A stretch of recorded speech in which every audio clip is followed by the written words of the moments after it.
Hi friends, this is Maggie. So I am back to do a few more pages for my World Watercolor Challenge. I am going to complete one today, which will be page 11.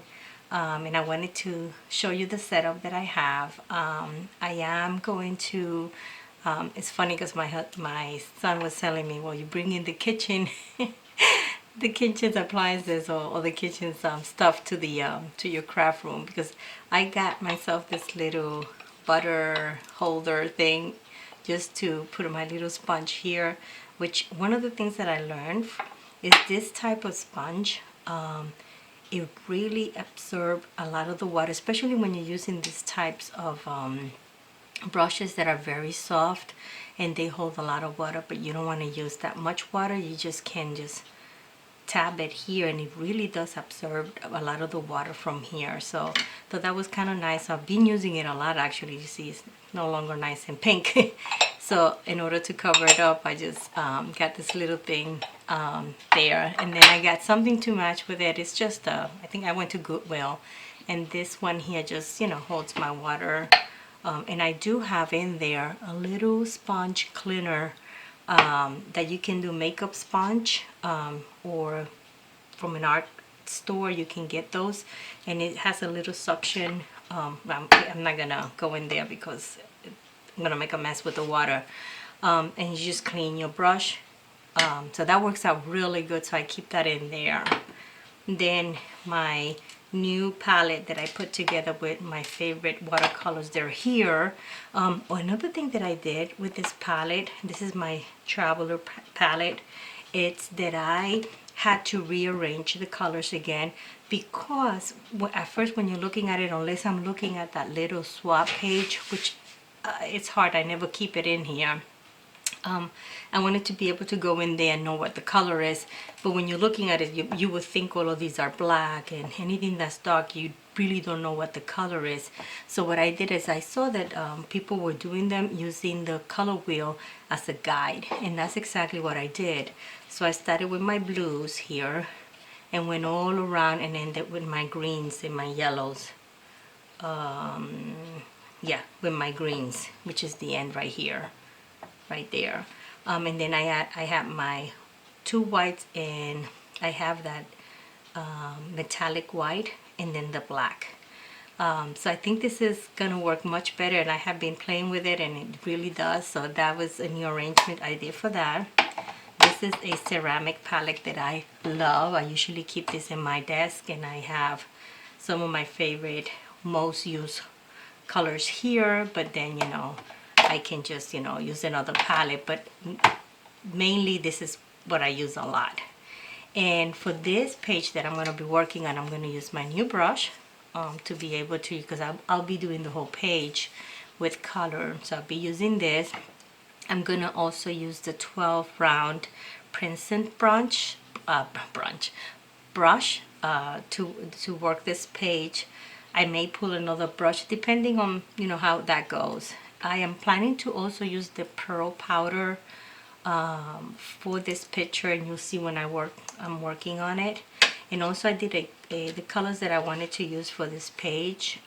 Just tried them there just to make sure I keep with those colors and not go outside that, because I have the tendency of either throwing a little too much. I am going to go now into the book so you guys can see pages 6, 7, 8, and 10, and then we'll work on page 11. Alright, I'm back, and this is my World Watercolor Journal. Last video I showed pages 1, 2, 3, 4, and I worked on this one as a completion for that video.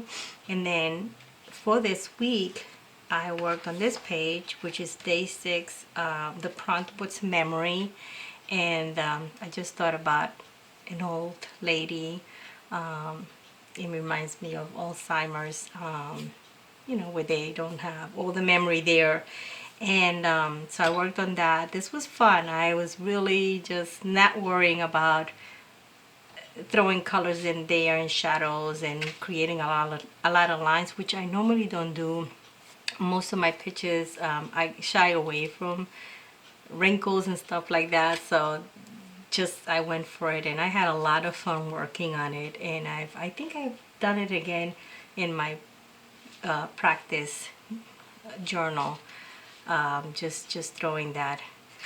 I did day 7, which is breathe, and I just thought of someone inside the water, you know, when you come out and you want to breathe. So this was fun. This was easy, simple.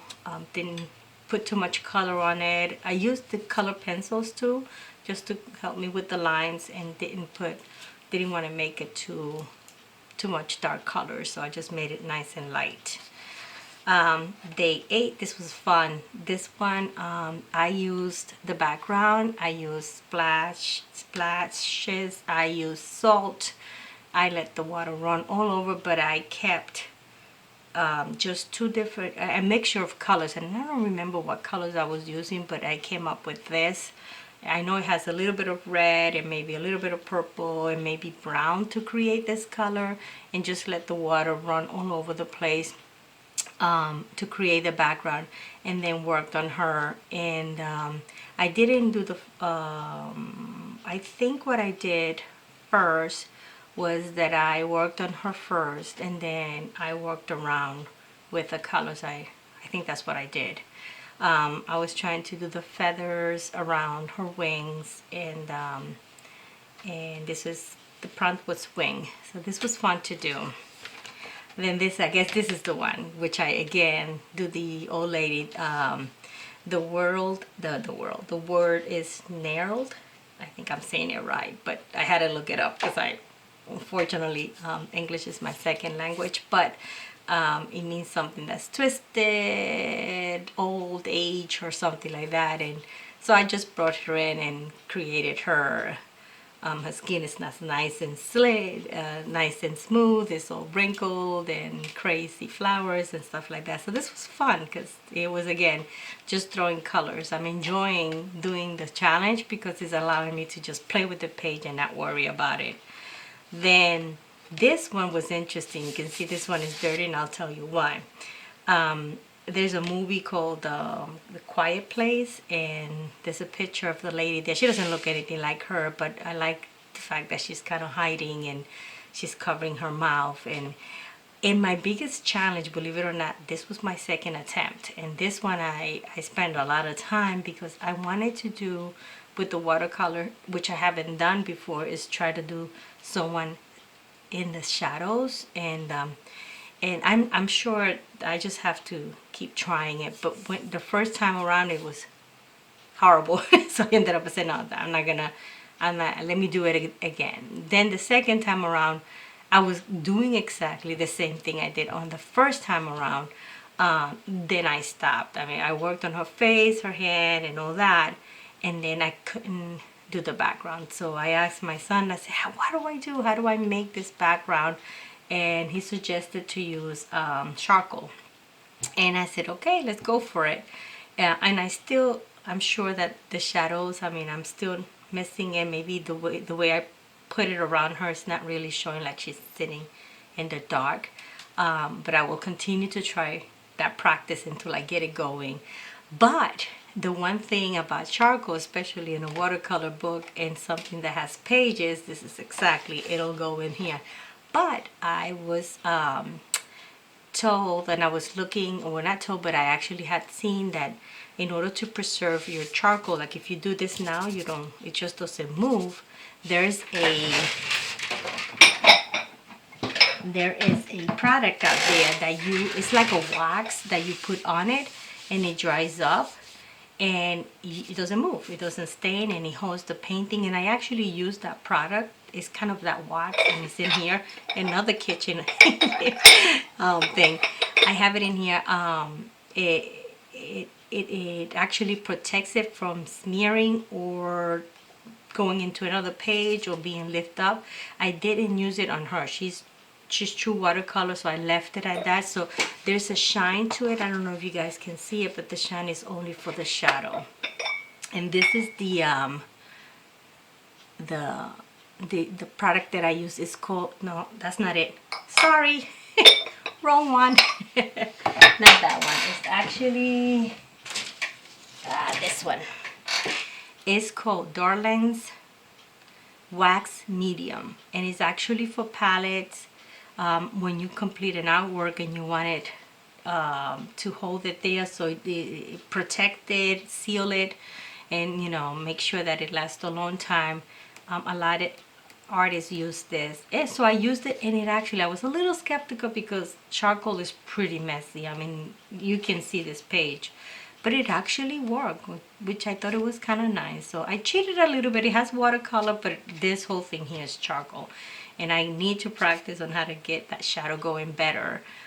So that was fun to do, and this is the one for today, and we are going to work on that now. Thank you. Bye.